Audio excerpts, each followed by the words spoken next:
Regarde autour de toi. Ta vie est-elle vraiment à l'image de ce que tu espérais? Pourquoi le désordre s'installe-t-il si facilement dans ton quotidien?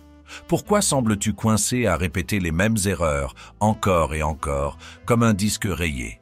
Est-ce parce que tu es incapable d'apprendre, ou est-ce parce que personne ne t'a jamais appris à regarder les choses en face, à te poser les bonnes questions et surtout à agir? Ce chaos qui te ronge n'est pas une fatalité. Ce n'est pas la faute du monde, ni des autres. C'est une accumulation de décisions, petites et grandes, que tu prends ou que tu refuses de prendre chaque jour. Mais aujourd'hui, tout peut changer. Aujourd'hui, je vais te donner les clés. Ces secrets stoïciens que peu connaissent, mais qui ont le pouvoir de transformer ta vie. Ces leçons ne sont pas pour les faibles, elles demandent du courage. Elles vont te forcer à regarder la vérité en face, à affronter ta propre réalité et à remettre en question des choses que tu croyais acquises.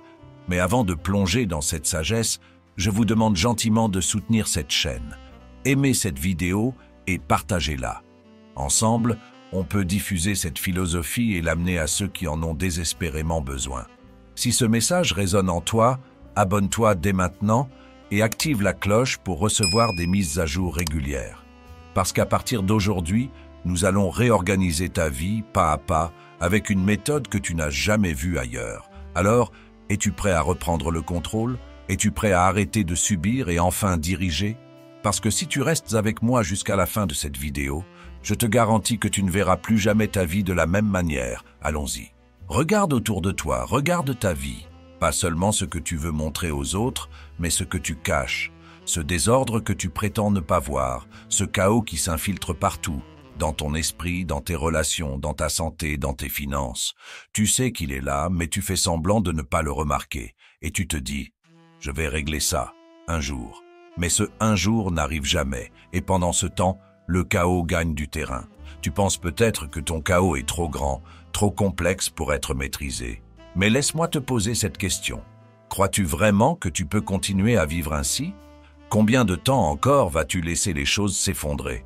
Le chaos ne disparaît pas simplement parce que tu détournes les yeux. Non, il attend, il grandit. Et chaque jour où tu choisis l'inaction, il devient plus fort. Le chaos est comme une maison en désordre. Imagine que tu entres dans cette maison. Tout est sens dessus-dessous. Les meubles renversés, des piles de vêtements éparpillés, des papiers qui couvrent chaque surface. Tu te tiens là, figé. Par où commencer? Cette sensation d'être submergé, bloqué, incapable de bouger. Voilà exactement ce que tu ressens dans ta vie aujourd'hui. Mais laisse-moi te dire quelque chose. Ce désordre, cette montagne de problèmes n'est pas une fatalité. La solution? Affronte le chaos avec clarté. Les stoïciens disaient « La clarté naît de l'action, pas de la réflexion ». Et c'est ici que commence ton premier vrai défi. Arrêter de trop réfléchir, arrêter d'analyser encore et enfin te mettre en mouvement. Parce que tu ne sortiras jamais du chaos tant que tu resteras paralysé. La clarté ne viendra jamais de tes pensées seules, mais du courage de faire un premier pas. Oui, juste un premier pas.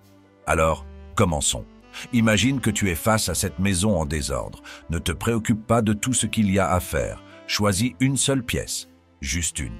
Ensuite, choisis une seule tâche dans cette pièce et concentre-toi uniquement sur ça. Tu n'as pas besoin de tout résoudre aujourd'hui. Tu n'as pas besoin de réparer ta vie entière en une semaine.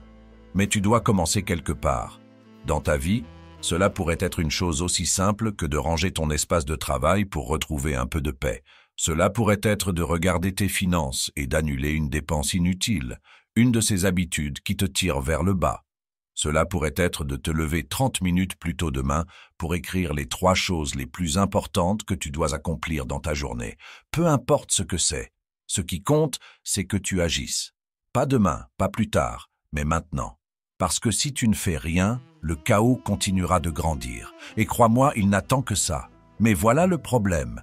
Tu as peur de regarder le chaos. Tu as peur de ce qu'il va révéler sur toi. C'est cette peur qui te retient. Cette voix dans ta tête qui te dit « Et si je ne peux pas le gérer? Et si je fais encore pire ?» Laisse-moi te dire une chose. Ce n'est pas le chaos qui te détruit, c'est ta peur d'agir. Cette peur est ton véritable ennemi. Et c'est là que les stoïciens sont brutaux, mais justes. Ce qui est ignoré sera répété. Si tu refuses de faire face au désordre, il reviendra encore et encore, jusqu'à ce que tu sois prêt à le regarder dans les yeux. Arrête de penser à tout ce que tu dois faire. Choisis une seule chose et fais-la. Parce que chaque petit geste compte. Chaque action, si petite soit-elle, est une victoire sur le chaos. Et plus tu agis, plus tu gagnes en clarté. Et plus tu gagnes en clarté, plus tu regagnes le contrôle de ta vie. Rappelle-toi, ton chaos n'est pas invincible. Il te paraît insurmontable parce que tu essaies de tout résoudre d'un coup. Mais la clé, c'est de diviser et de conquérir. Traite chaque problème comme une pièce à ranger, une pièce après l'autre. Et chaque fois que tu termines une tâche, quelque chose de magique se produit. Tu ressens un regain de confiance, une petite victoire qui te pousse à avancer encore plus loin. Imagine maintenant où tu pourrais être dans une semaine si tu commençais aujourd'hui. Imagine le calme que tu pourrais ressentir dans un mois si chaque jour tu faisais juste un petit pas. Imagine une vie où tu contrôles ton chaos, au lieu qu'il te contrôle. Ce n'est pas un rêve, c'est à ta portée, mais tu dois commencer maintenant. Alors je te demande, qu'est-ce qui te retient vraiment? Le chaos ou ta peur d'y faire face? Parce que ce n'est pas le désordre qui est invincible, c'est ton inaction qui le rend puissant. À toi de choisir. Es-tu prête à affronter le chaos avec clarté? Ou vas-tu continuer à détourner les yeux et laisser le désordre régner sur ta vie? La réponse est entre tes mains, et elle commence par une décision, ici et maintenant. Que vas-tu faire? Tu as fait le premier pas. Tu as commencé à affronter le chaos. Mais laisse-moi te poser une question. Combien de fois as-tu déjà essayé de remettre de l'ordre dans ta vie, seulement pour te retrouver au même point, quelques semaines ou quelques mois plus tard? Pourquoi tombes-tu toujours dans les mêmes pièges, comme si tu étais pris dans une boucle sans fin? Ce n'est pas le hasard, ce n'est pas de la malchance, c'est un cycle que tu ne reconnais pas et que tu refuses de briser. Les stoïciens disaient « ce que tu ne comprends pas, tu le répéteras ». Et c'est exactement ce qui t'arrive. Tes erreurs, tes échecs, tes mauvaises décisions ne sont pas des accidents, elles suivent un schéma, un modèle précis. Et tant que tu ne prendras pas le temps de les analyser, tant que tu continueras à détourner le regard, tu seras condamné à les revivre encore et encore. Pense à un homme qui marche sur un chemin. À un moment donné, il tombe dans un trou. Le lendemain, il reprend le même chemin et il tombe encore dans ce trou. Et le jour suivant, la même chose. Pourquoi? Parce qu'il refuse de regarder le chemin. Voilà ta réalité. Tu continues à avancer sans jamais te demander pourquoi tu tombes, pourquoi tu échoues, pourquoi tu te retrouves toujours au même endroit. Mais la vérité, c'est que chaque erreur que tu fais n'est pas une punition. C'est un professeur, un guide. Et si tu ne l'écoutes pas, il reviendra encore et encore jusqu'à ce que tu comprennes la leçon. Prenons un exemple concret. Imagine que tu es constamment à court d'argent à la fin du mois. Tu te dis, c'est juste parce que je ne gagne pas assez. Mais est-ce vraiment ça? Combien de fois as-tu analysé tes dépenses, tes priorités financières, tes décisions impulsives? Ou prends une autre situation, tes relations. Peut-être que tu continues à choisir des personnes toxiques qui te font du mal encore et encore. Pourquoi? Parce que tu n'as jamais pris le temps de comprendre pourquoi tu attires ou acceptes ce type de relation. Ce n'est pas une fatalité, c'est un cycle. Un cycle que tu nourris en refusant de l'examiner. Comprendre les cycles de tes erreurs, c'est comme résoudre un puzzle. Tu dois te poser des questions brutales, inconfortables.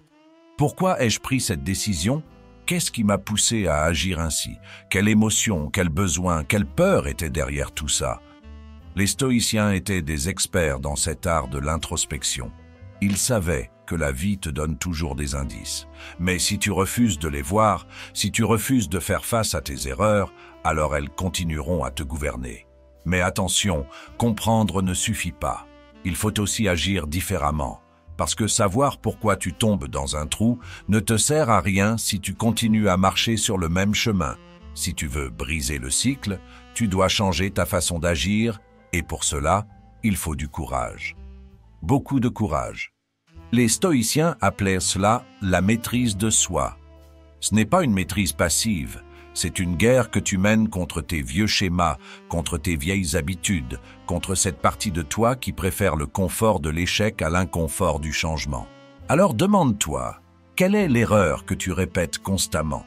Quels sont les cycles dans ta vie que tu refuses de voir? Peut-être que c'est ton incapacité à dire non qui te pousse à toujours trop en faire pour les autres et à t'épuiser. Peut-être que c'est ta tendance à procrastiner, à toujours repousser ce qui est important pour te perdre dans des distractions inutiles.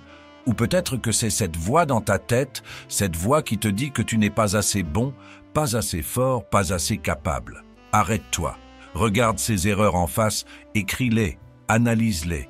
Pose-toi les questions que tu as évitées jusqu'à présent. Et surtout, décide d'agir différemment. Parce que si tu continues à faire ce que tu as toujours fait, tu continueras à obtenir ce que tu as toujours obtenu. C'est aussi simple que ça. Les cycles de tes erreurs ne te définissent pas, mais ils te contrôlent tant que tu refuses de les comprendre. C'est à toi de décider si tu veux rester prisonnier de ces cycles ou si tu veux enfin les briser et avancer. Alors, qu'est-ce que tu choisis? Continuer à marcher sur le même chemin ou enfin ouvrir les yeux et changer de direction? La décision t'appartient et elle commence maintenant. Tu as commencé à affronter le chaos, tu as ouvert les yeux sur les cycles de tes erreurs. Mais il y a un troisième ennemi, un adversaire invisible mais redoutable qui te freine à chaque pas, tes émotions. Si tu ne les domines pas, elles te domineront. Si tu ne les contrôles pas, elles contrôleront ta vie. Et c'est là que beaucoup échouent, pas parce qu'ils manquent d'intelligence ou de talent, mais parce qu'ils sont esclaves de leurs impulsions. Les stoïciens étaient clairs sur ce point. Ce n'est pas ce qui t'arrive qui te détruit, mais ta réaction à ce qui t'arrive. La colère, la peur, l'envie, la tristesse, toutes ces émotions, si elles ne sont pas maîtrisées, te mèneront droit dans le mur. Elles te feront dire des choses que tu regretteras, prendre des décisions impulsives qui ruineront des opportunités et elles t'empêcheront de voir clairement ce qui est vraiment important. Pense à la dernière fois où tu as perdu le contrôle. Peut-être que c'était une dispute avec un proche, un collègue ou même un inconnu. À ce moment-là, tu étais tellement submergé par ta colère ou ton frustration que tu as dit ou fait quelque chose qui a empiré la situation. Maintenant, pose-toi cette question. Qu'est-ce qui aurait changé si tu avais pris une minute pour respirer, pour réfléchir, pour te calmer avant de réagir? Combien de dégâts aurais-tu évité? Voilà ce que les stoïciens appellent l'espace entre le stimulus et la réponse. Cet espace est ton pouvoir, et si tu n'apprends pas à le maîtriser, tu vivras enchaîné à tes émotions. Mais dompter ces émotions ne signifie pas les ignorer ou les étouffer. Ce serait un mensonge de prétendre que tu peux devenir insensible, que tu ne ressentiras jamais rien. Ce n'est pas ça la maîtrise stoïcienne. La clé, c'est de comprendre tes émotions, de les accueillir sans leur donner le contrôle. C'est reconnaître leur existence sans les laisser dicter tes actions. Prenons un exemple. Imagine que quelqu'un te critique durement, de façon injuste. Ta première réaction pourrait être de te défendre, de te justifier ou même de rendre la critique encore plus violente. Mais pourquoi? Pourquoi donner à cette personne le pouvoir de contrôler ton humeur, tes paroles et ta journée entière? Les stoïciens disaient « Si quelqu'un te provoque, ce n'est pas lui qui t'offense, mais ta propre perception de ses mots. » En d'autres termes, c'est toi qui choisis de donner ou non du pouvoir à cette situation. Et ce n'est pas seulement la colère. Pense à la peur. Combien d'opportunités as-tu manqué parce que tu as laissé la peur te paralyser? Combien de fois as-tu voulu parler, agir, changer quelque chose, mais tu as laissé cette petite voix intérieure te dire « Et si tu échoues? Et si tu n'es pas assez bon ?» La peur n'est pas ton ennemi, mais ta soumission à la peur l'est. Et si tu la laisses te guider, elle te privera de tout ce que tu mérites. Dompter tes émotions, c'est aussi apprendre à te relever quand la tristesse ou la déception te frappe.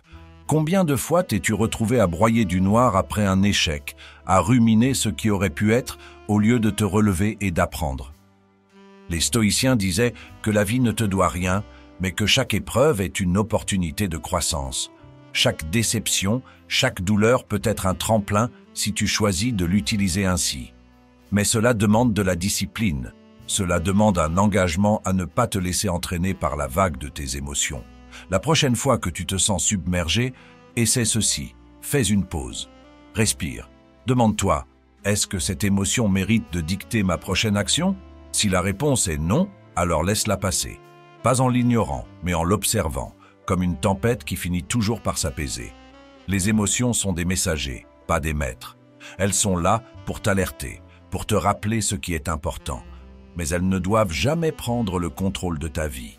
Si tu apprends à les comprendre, à les canaliser, alors elles deviendront ta force au lieu d'être ta faiblesse. Alors demande-toi, dans quelle mesure tes émotions contrôlent-elles tes décisions aujourd'hui? Combien de fois as-tu laissé la peur te retenir, la colère te détourner ou la tristesse t'écraser? Et qu'est-ce que tu pourrais accomplir si, à partir de maintenant, tu choisissais de reprendre le contrôle? Ce pouvoir est entre tes mains. Il l'a toujours été. Mais es-tu prêt à l'utiliser? Parce que si tu ne domptes pas tes émotions, elles continueront à te dominer. Et crois-moi, tu mérites mieux que ça. Et maintenant, regarde-toi. Regarde tout ce que tu as traversé dans cette vidéo. Tu as appris à affronter ton chaos avec clarté, à comprendre les cycles de tes erreurs et à dompter tes émotions avant qu'elles ne te dominent. Mais laisse-moi te dire une chose essentielle. Tout ce savoir, tout ce pouvoir que tu viens d'acquérir ne sert à rien si tu ne le mets pas en pratique. La connaissance sans action n'est qu'un poids inutile. Ce qui compte, ce sont les choix que tu feras à partir d'aujourd'hui. La vérité, c'est que personne ne viendra mettre de l'ordre dans ta vie à ta place. Ce n'est pas le rôle de tes amis, de ta famille ou du monde extérieur. Ce travail, ce combat t'appartient et il commence à l'intérieur de toi. L'ordre extérieur, cette harmonie que tu cherches désespérément, ne sera qu'un reflet de ton ordre intérieur. Ce que tu mets en toi se manifeste autour de toi. C'est une loi immuable de la vie. Alors arrête d'attendre un signe, une permission, ou même une solution parfaite. Tout ce dont tu as besoin, tu l'as déjà. Les stoïciens disaient que la seule chose sur laquelle tu as un contrôle absolu, c'est toi-même. Tes pensées, tes actions, tes choix. Tout le reste n'est que bruit, illusion, distraction. Mais toi, ici et maintenant, tu as le pouvoir de faire un choix, de devenir maître de ton destin. La question est, vas-tu le faire? Vas-tu enfin te regarder en face et dire « Assez ». Ce désordre, ce chaos, ces erreurs répétées, cette soumission à mes émotions, ça s'arrête aujourd'hui. Parce que si tu ne le fais pas maintenant, quand le feras-tu? Si tu attends encore, tu laisses le chaos gagner. Tu laisses le désordre s'enraciner encore plus profondément. Et crois-moi, plus tu attends, plus il sera difficile de t'en sortir. Mais si tu choisis de reprendre le contrôle, si tu choisis d'agir, alors rien, absolument rien ne pourra t'arrêter. Parce que l'ordre intérieur n'est pas un état qu'on atteint, c'est une discipline qu'on pratique. Chaque jour, chaque décision, chaque pensée. Et cette discipline, si tu la cultives, elle transformera ta vie de manière que tu ne peux même pas imaginer. Alors que vas-tu faire? Vas-tu continuer à vivre dans le désordre, à répéter les mêmes erreurs, à être le jouet de tes émotions? Ou vas-tu choisir l'ordre, la clarté, la maîtrise? Ce choix t'appartient, et il définira non seulement la personne que tu es aujourd'hui, mais aussi celle que tu deviendras demain. Si cette vidéo vous a parlé, pourquoi ne pas la partager avec un proche, un ami, un membre de la famille? Parfois, un peu de sagesse ancienne peut éclairer le chemin de ceux qui nous entourent. N'oubliez pas de nous soutenir d'un pouce levé pour nous aider à diffuser ces enseignements universels. Si c'est votre première fois ici, abonnez-vous et activez les notifications pour ne manquer aucune de nos futures leçons empreintes de sagesse ancestrale. Souviens-toi, la vie n'attend pas. Chaque jour qui passe est une opportunité de devenir une meilleure version de toi-même. Alors, saisis cette chance. Mets de l'ordre dans ta vie et regarde tout ce que tu peux accomplir. Le destin n'est pas quelque chose que l'on subit, c'est quelque chose que l'on façonne. À toi de jouer.